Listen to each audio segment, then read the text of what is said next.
morning, everyone. Thank you so much, Professor Ekwa, Professor Schick, Dean, Mr. Gershowitz. I feel very humbled and honoured to be asked to open this august gathering. It couldn't be a more apt time to be talking about truth and its relationship to peace. It's the 9th of November 2018. I know that because tomorrow is my birthday. It also happens to be 3 days after a very contentious midterm election here in the United States. In 2 days it will be 100 years since the armistice of the First World War. Two concepts that I believe are intimately intertwined. And so I wanted to speak to you this morning about the relationship between those concepts, and I've entitled my talk with you this morning, All the World's a Stage. All the world's a stage, and all the men and women merely players. They have their exits and their entrances. And one man in his time plays many parts. Those, some of you will know, are the famous words of the melancholy commentator Jacques that crosses the paths of the protagonist in Act 2 of Shakespeare's As You Like It. And for much of our history, that idea that all the world's a stage has rung true. True in the sense that a play is true. True in the sense that a metaphor is true. Not literally true. Not anymore. Gone are the days when our life quota of 15 minutes of fame was doled out by a begrudging monopoly, or oligopoly I should say, of broadcast networks and print media giants. Today, smartphones, Twitter feeds, Facebook Live and Insta streaming have democratized the information sphere, turning us all into potential stars of our continuous live-streamed melodramas. The world is literally now our stage, and in fact our audience too. We're all players, curating our brands, optimizing our narratives and our reach, playing our many parts in real time. The result is not, alas, a democratic flourishing of the dramatic arts. Rather, I would say we face a fundamental transformation in the role of information in global affairs. And it's to that transformation that I want to speak today. It's changing the role of information brokers and fact finders everywhere, from the mainstream media to UN human rights inquiries. It's transforming attitudes to truth, to scientific expertise, even to evidence-based policymaking and rational political discourse. I think we face a fundamental change in our social relationship to truth, a change that begs questions for all of us. Information is increasingly easy to create, to fake, to find, and to share. And as it becomes so, the line between narrative and truth, between fact and fiction, is breaking down. The role of expert information brokers, including the media, is in curating our shared narratives and constructing national and global political and social discourse. That role is being diluted, forced to compete with individual influencers, with social media platforms, PR companies, global brands, and increasingly, indeed, states that are weaponizing information. Now, don't expect this lowering of barriers to the market for information to reverse anytime soon. Right now, we largely choose when the cameras on our phones and our devices get turned on and off. We choose when we are behaving privately offline and when we are instead prepared to submit to the watching gaze of Google or the tracking cookies of Facebook online.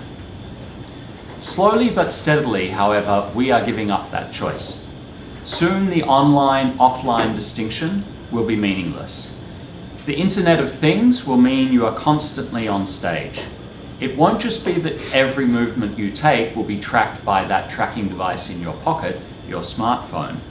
It will be that there are tracking devices everywhere, Already in many homes today, conversations, singing in the shower, and what in the theatre they used to politely call noises off are being monitored and deciphered by that friendly home assistant, Alexa.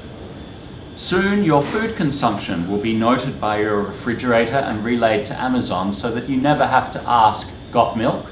again. And as we begin to digitize our biodata and wire our bodies, the new cyber panopticon's gaze won't halt at your skin. It will hear your heartbeat from your Fitbit, smell your stress levels on your breath, and may even let your insurance company know that you're pregnant before you know it yourself. Increasingly, we won't be players on the stage so much as data points on a canvas being constantly scrutinized and interpreted by the algorithms of artificial intelligence. And AI won't just be reading our every move, it's already writing the scripts that we act out. Our paths from A to B. How many of you used Google Maps to find your way here this morning? The recommendations in our Netflix and Spotify accounts. The potential love matches on Tinder. Swipe right, not swipe left. The books recommended for our children. Coming soon, suggestions on your Facebook feed that you reach out to that friend who's been posting melancholy tweets unknown to you. Refusals of insurance based on your Fitbit readings. And already in China, refusal of access to public services because of your low social credit score. All too soon, we won't even be able to tell which players are human and which are robots. If you thought that Twitter bots wreaked havoc on the last US presidential elections, wait for the next ones. When deep fakes, the term used to describe artificial intelligence generated video and audio that is indistinguishable from the so-called real thing, will trigger numerous scandals of politicians being seen to do or say things on video or on audio. Yesterday, in fact, China's national news broadcaster introduced the first artificial intelligence news anchor using exactly this technology. Algorithms, not media professionals, are increasingly the brokers in this market for information. The internet and search have made finding information almost costless. Global digital social networks have done the same for spreading it, and soon AI will have the same impact for faking it. Now, the result, ladies and gentlemen, is that we are losing touch. First, we're losing touch with each other. One of the central business models emerging around AI is based on algorithms that specialize in recommendations. These algorithms essentially work by matching your behavior to the behavior of other people, users, or consumers that appear to be like you. This generates what is sometimes called the filter bubble effect, a filtering process that over time can become self-reinforcing, separating people off into distinct information tracks. Filter bubbles respond to and tend to reinforce our underlying preferences, our assumptions and our prejudices. They polarize us. They narrow the number of forks in life's decisions that we get exposed to. They narrow our social circle. Frankly, they narrow our minds. This leads to a second result, losing touch not just with each other, but with reality itself.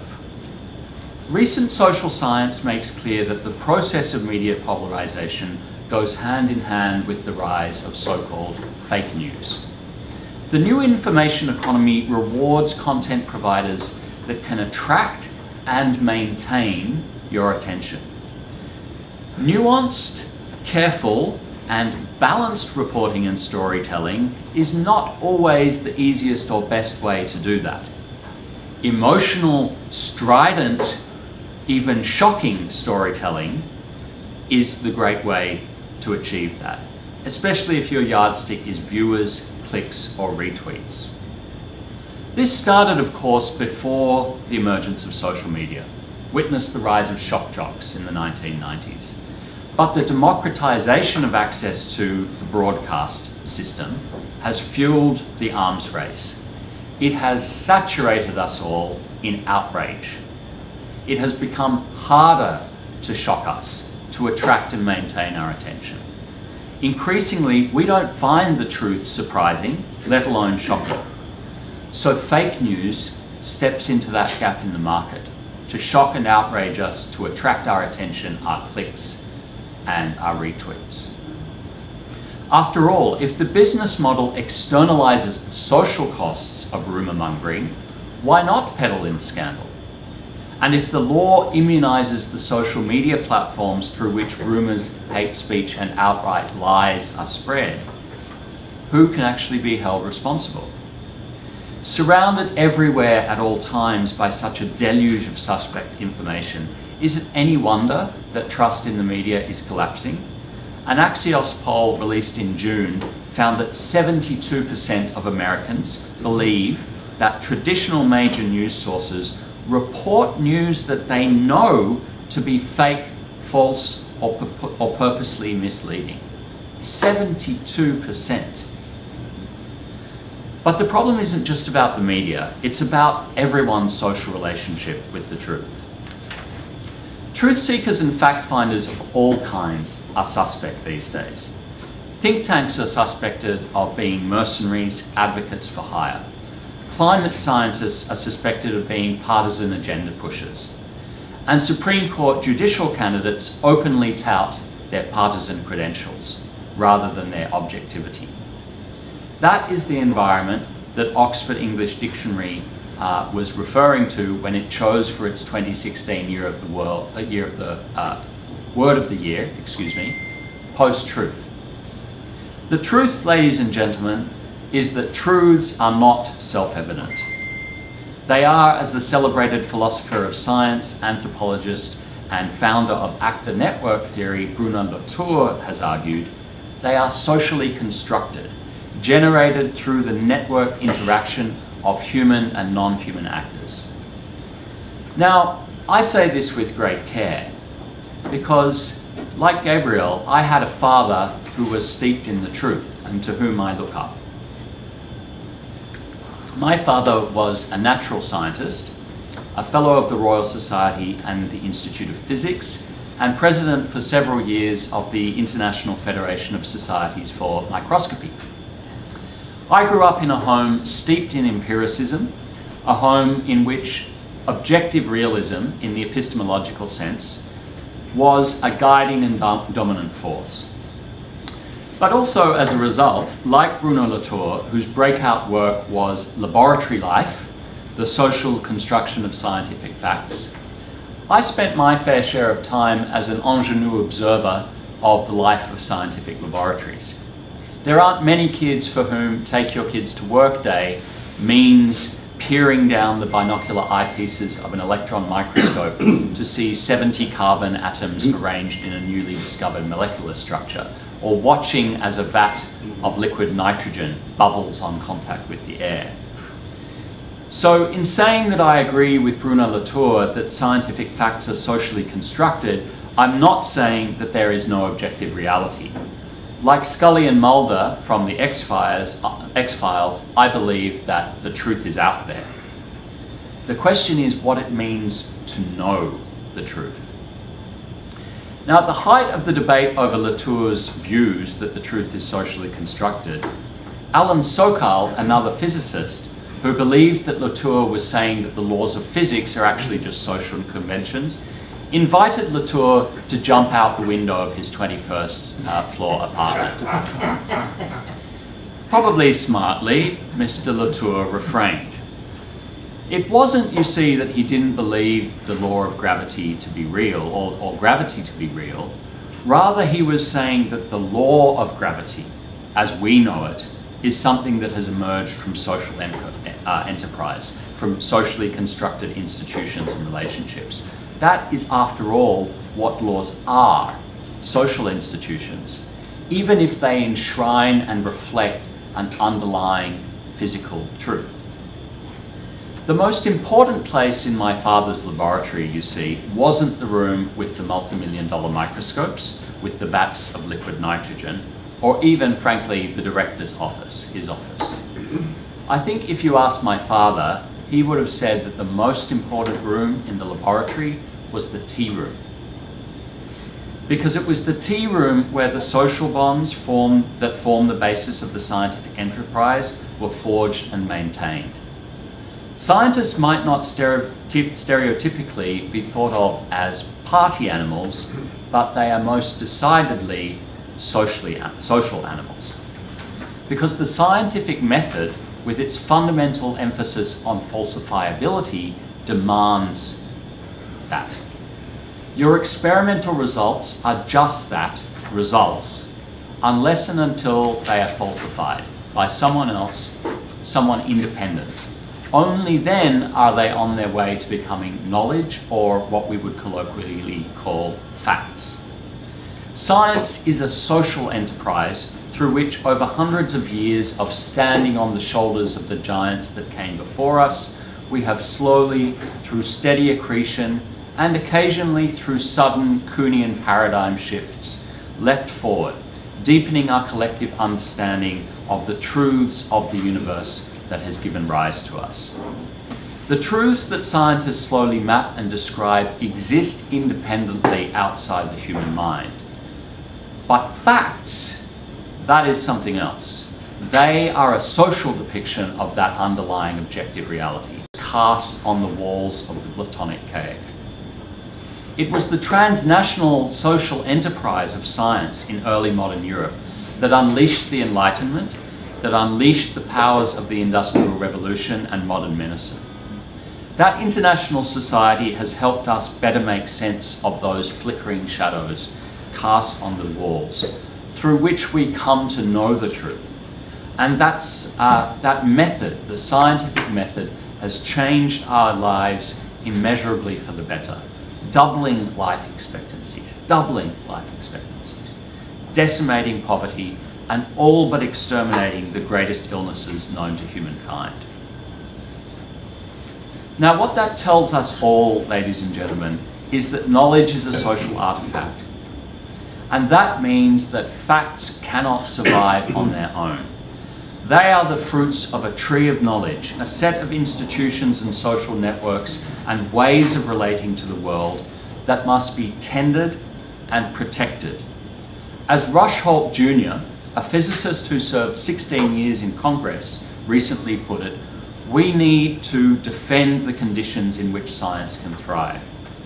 If we don't tend to the institutions that support facts, if we allow their authority and expertise to wither and die, so will the facts as we know them, and all the edifices and artifices we construct upon them. But instead of carefully tending the fragile tree of knowledge, we see attacks on it. Around the world, politicians are hacking at the limbs and boughs of the tree of knowledge.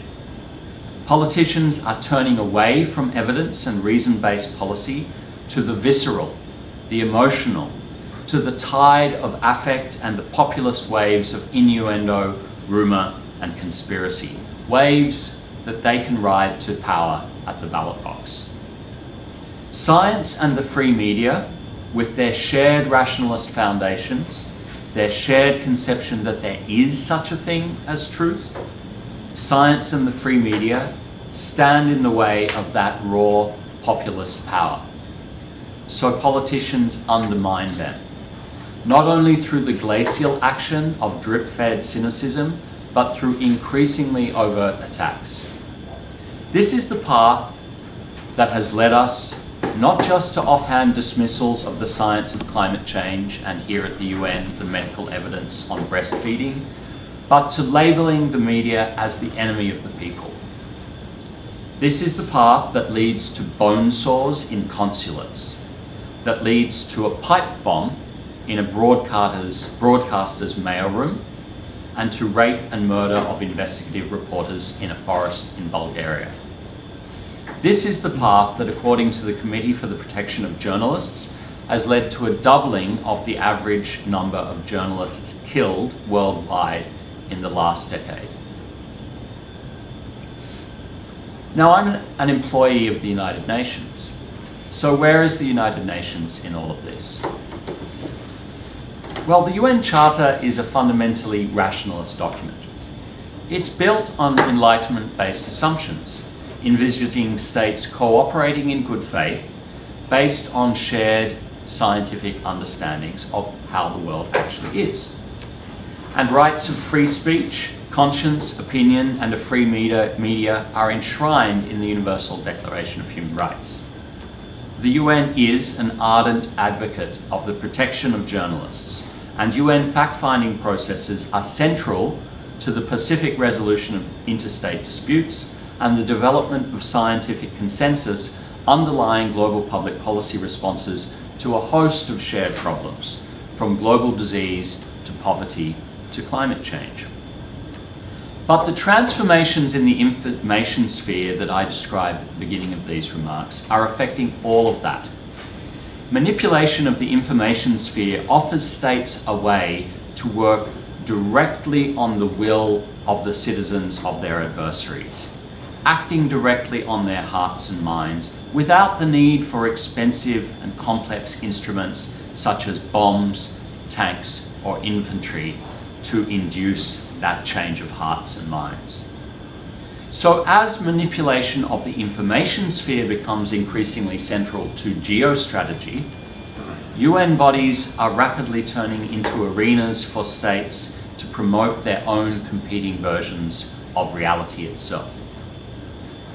Now, one byproduct of this shift is that the description of the UN as the world stage is becoming increasingly literal. We all know the General Assembly's high-level week in September, even if only through the terrible impact it has on New York traffic. That annual diplomatic jamboree of set-piece speech-making and diplomatic speed dating is increasingly turning from deals to selfies. The theatrics that were always there, always part of that mix, are becoming increasingly professionalized. The trickle of Hollywood stars to the UN, which began with Angelina Jolie and her dedicated work on refugees, has grown to a flood. The likes of Daniel Craig, Cate Blanchett, Anne Hathaway, Nicole Kidman, and Emma Watson have all been enlisted to deliver tough love messages on specific causes to the goggle-eyed diplomatic groupies at the UN. Nor is this just an Anglophone affair. The French have always been pioneers of the cinematic arts. This year they took a new path when the French delegation released a short film documenting its own efforts to prepare for the General Assembly, featuring the French ambassador as the heroic protagonist striding about decisively in the halls of the UN while his team formed a Republican Guard phalanx marching behind him. All of this should alert us to the impact that the structural changes in the information sphere are having on global public policy discourse. Henry Kissinger recently pointed out in an important article in The Atlantic that digital media encourages leaders to focus less on consensus building and more on responding narrowly to special interests and grievances. The rise of social media at the UN and selfie culture in other gatherings of world leaders suggests something similar is afoot on the world stage, with a growing focus on using summits to pitch to domestic audiences, not to engage and persuade the leaders of other countries. The danger is that the UN itself is becoming a sort of giant filter bubble, with leaders more interested in using the Security Council as an echo chamber to amplify messages directed to their own established followers rather than to find common ground with other states to solve our shared problems. And in this fiction-forward environment, the truth becomes an early casualty in a battle for narrative dominance.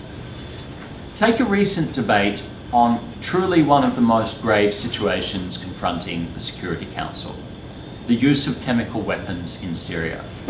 In that debate, representatives of Russia and the UK traded references to Alice in Wonderland, Sherlock Holmes, and the Midsummer Murders. The gap between the gravity of the facts they were discussing and the triviality of the rhetoric is stark. More broadly, fact-finding is under intense pressure across the UN, from the politicisation of appointments of independent sanctions monitoring experts to attacks on human rights fact-finding in peace operations.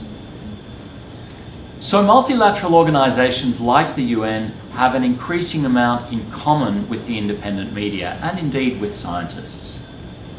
As independent arbiters of the truth, all of us potentially pose impediments to states' control over global narratives and discourses. As the great powers increasingly compete to establish narrative dominance in the information sphere, including through investments in artificial intelligence and the technologies I mentioned at the outset, these impediments that the UN, the media, and science impose to their power are becoming increasingly problematic. So in closing, ladies and gentlemen, I think the implications are obvious. Everyone stands to lose out if the global public goods of a free media, trusted scientific institutions, and independent international fact-finding mechanisms are destroyed. The time to stand up and defend those institutions, the tree of knowledge that bears facts as its fruits, that time is right now. This certainly means calling out leaders who incite or do violence of any kind against these institutions, and it means holding them accountable. But I also think it means thinking more deeply about how our market and regulatory structures in the market for information allocate responsibility for the social costs of peddling falsehood. Do we really want to continue immunizing online publishers from liability for the harms that the hate speech they traffic in causes? That is an invitation to continue externalizing the social costs of that misinformation. It's an approach that seems destined to positively encourage irresponsibility, irrationality, and unreason.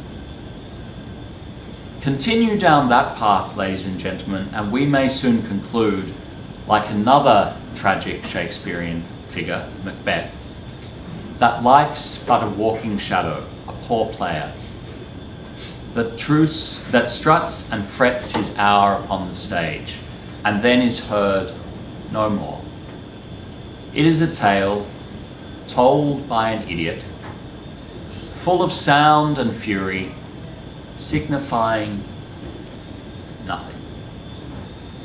Thank you very much. My question to you is, and I agree with you that unless there's some sort of punitive outcome from the amount of misinformation that is in digital media, on social platforms, that it will continue, it will grow, it will become the norm as it is becoming now. How, though, does that trying to govern it, reel it in, work in the face of the First Amendment? I'm not a First Amendment lawyer, but I am a recovering lawyer. So I would hazard to say that there are limits on the First Amendment. That is clear. The First Amendment is not a license to say anything in any context. And the First Amendment is exactly that, an amendment to a larger document. I don't know any constitutional lawyer, or any contract lawyer for that matter, who would read one clause not in the context of the broader document that it is part of. So it surely can't be the purpose of the First Amendment to undermine the effectiveness of the rest of the Constitution as a whole. So I think we'll find that that courts are quite willing to interpret existing jurisprudence in ways that limit the First Amendment. But I think the fundamental question is not just a constitutional one, it's a legislative and therefore a social one. That this is a question of everyone's responsibility for not only what they say, but for empowering systems that prevent us from knowing whether things that are said are true or not. It's very hard to have a meaningful First Amendment if you don't know if information put in front of you is actually true. And we're very, very close now to a system where you honestly don't know whether the material published in a newspaper, on the TV in the elevator that you get in the mornings, on your smartphone, you just don't know who created it. Was it created by an algorithm, a robot, a human, a combination of those? What's the underlying truth value of any particular statement? And as soon as we hit that period, and I think it is really upon us now, trust in those institutions is going to plummet. I think we really aren't quite sure what the effect of that Pandora's box is going to be, and we have to think very carefully about it. Now, the other thing I'd say on this is that it's not just about social media platforms. They are the business model that is currently most effectively exploiting all of these changes that we've talked about. But the reality is that that information is increasingly going to be spread through a whole range of devices and media, not just what we currently think of as social media platforms. But increasingly we see, for example, the car industry moving into becoming an information sharing platform. Think about what it will be like to sit in a car that you and your friends aren't driving. You're basically in a closed home theater for the next 2 hours. Advertisers will be all over that space. You won't be able to go 1 block in an automated vehicle without being bombarded with information and advertisements. So it's going to be a responsibility of car makers to think about the First Amendment. Who knew? Or refrigerator manufacturers. Many of you already have little screens embedded in your refrigerator. They also will be venues for displaying information to you. So yes, we're working this out right now in the context of social media platforms, but this is a much, much larger issue than that. Professor Pavlik? Thank you. Excellent. Sure. Thank you so much. Fascinating comments. And the question of, how we would adjudicate what's a fact and what is truth, and to do it across borders and in any kind of a timely manner with such a crushing volume of data, and it's very daunting. But I want to ask you on a different perspective on it, because you mentioned a number of anniversaries that we have now, and there's one that I talked to my students about this year because it's the 80th anniversary of a very famous radio broadcast. That was on October 30th. It was the play of The War of the Worlds, it was called, and a lot of listeners missed the opening few seconds, and so they didn't hear the disclaimer that it was just a radio play, and the show was done in a format that sounded like the radio of the day, and it was a new medium then, the way internet is sort of today. A lot of people didn't understand that it was a play, and a study that was done, they had some questions about it, but in any event, it showed that for a lot of people, they had a low level of what you might call critical ability. They didn't really have the skills to question the veracity of what they were listening to.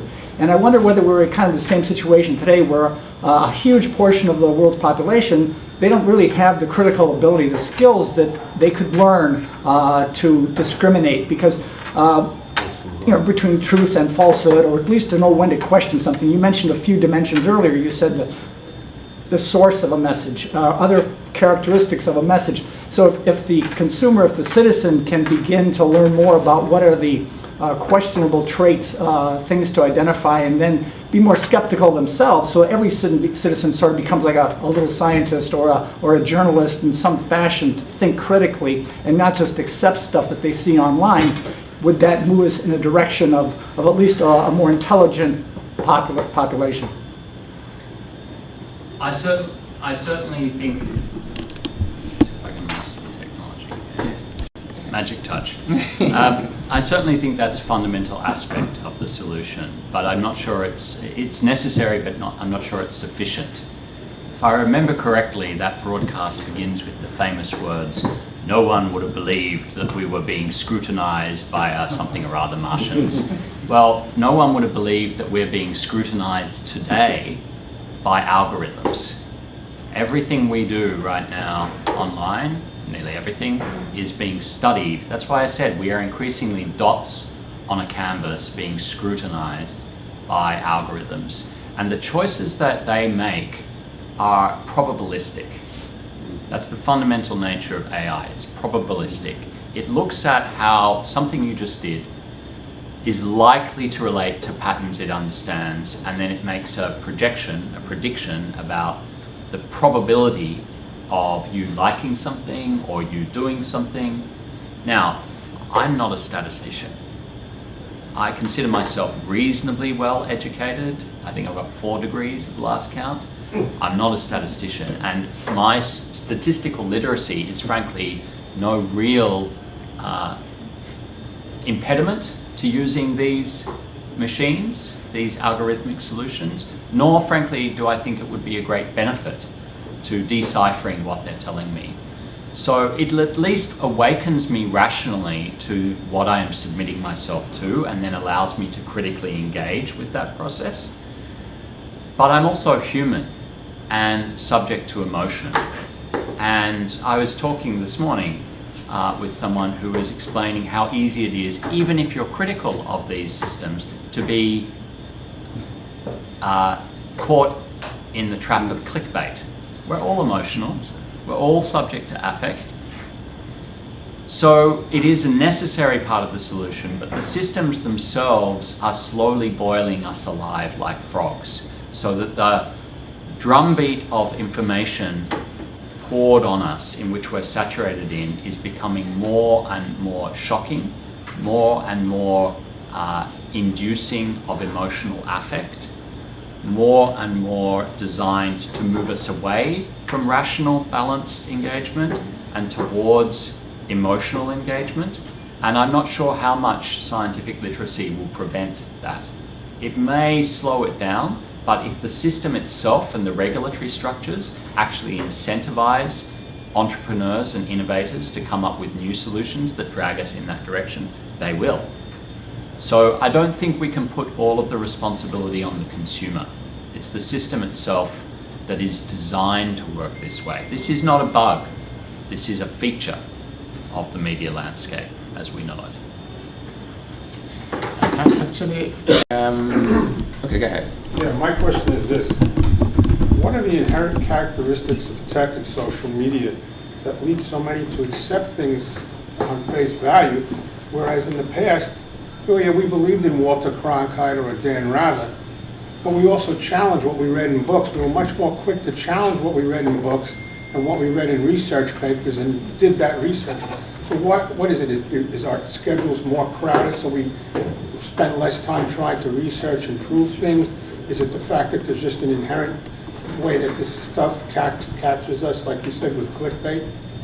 Well, I think I would contest the premise of the question. I'm not sure it's an inherent feature of the technology. I think it's an inherent feature of humanity.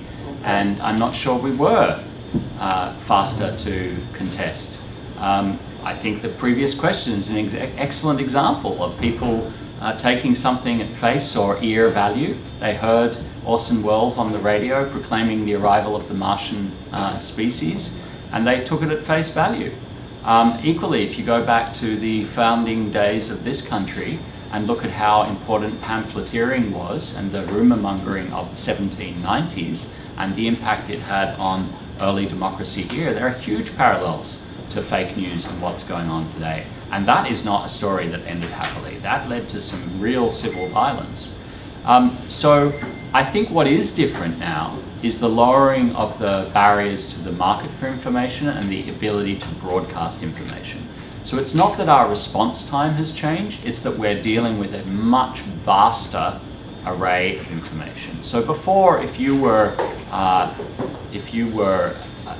a merchant in a New England town receiving one of these pamphlets in the 1790s, you had time, you had an instant reaction, but you had time to reflect and to engage with the other merchants and your wife and your, I'm being very gendered in my perception of what a merchant was like in the 1790s, but that's probably how it was. You had time to reflect and to critically engage. But the speed with which we have to engage with information now because of the volume eradicates that. The speed with which you scroll through information on your Twitter feed, you're probably giving small decimal points of a second to each image that you pass across. It is just fundamentally a different equation than how it was before. I guess that's the last question, because we still have so many things to talk Yes, about. I don't want to take The up too other, much time. the other sessions that we will have. Thank you, and also I thank you for your presentation. It was really beneficial and it was really excellent. I just want to convey an example I am from the Middle East, and I know what the media has done to destabilize the regime, and the regime change. We have it in Tunisia, and the example in Tunisia, it is within 1 month, the collapse of the regime. Also in Egypt, the role that media and the role that social media has played in terms of, I don't want to say misleading, but yeah, relatively misleading the public opinion. Based on this, and also my personal skepticism is that it might be more catastrophes than the regime itself. I don't know what kind of catastrophe that those social media and media bring if it was misused. Is there any international thinking to channel or to have a control on the spread and on the flow of information? Is there any honor platform that media and social media that they have to adhere, like norms of honor or something like that? Thank you. Ladies and gentlemen, there you see the complexity and the flip side of this debate. That even as we discuss the risks of the democratization of information, it enables a response that suggests we should simply shut down discourse. Every year in the General Assembly, there is a resolution introduced under the heading Information Security. Now you can imagine how open to interpretation that phrase is, and how it is used by authoritarian states to argue that for all of the reasons I've just explained, we need a benevolent hand taking control of the information market and determining what is true, what is not, what is acceptable discourse, and what is not. So there are very live debates in different parts of the UN, in the General Assembly, in the Human Rights Council, in the ITU, the International Telecommunications Union, that are essentially struggles between liberal and illiberal forces for governance of information. States recognize now, as I said in my remarks, that there is a very easy way to get at the will of the adversary. You don't have to go the indirect route of an army. You can simply directly interfere with the information to which the adversary's society is exposed. That is the strategic logic that underlay Russian interference in the United States elections, and that underlies many other states' interference with information flows in those countries. And I'm not saying this is a unidirectional thing at all. All states are recognizing the strategic logic of this approach. The problem is that if we use that discourse to shut down all exchange of information, all science, all free media, freedom of opinion, we will be living in a very illiberal world, and an illiberal world empowered by the very technologies that I was describing, with cameras and microphones everywhere, that is able to track your every move, to predict your move, and to base your life choices on those probabilistic determinations or predictions. Not the world of free will and free agency that I was privileged as a Western white man to grow up in. Not necessarily the world that some people constrained by circumstance already grow up into today. But a very different world than we live in, and a world with really troubling consequences. So for me, this is a fundamental question facing world order, the role that truth plays in our public policy making, in our international relations, and in our governance. And Professor Ekwah, thank you so much for giving me the chance to speak with all of you today, and I wish you all an extremely successful day of conversations. Thank you so much. Thank you so much for making it here. Thank you so much.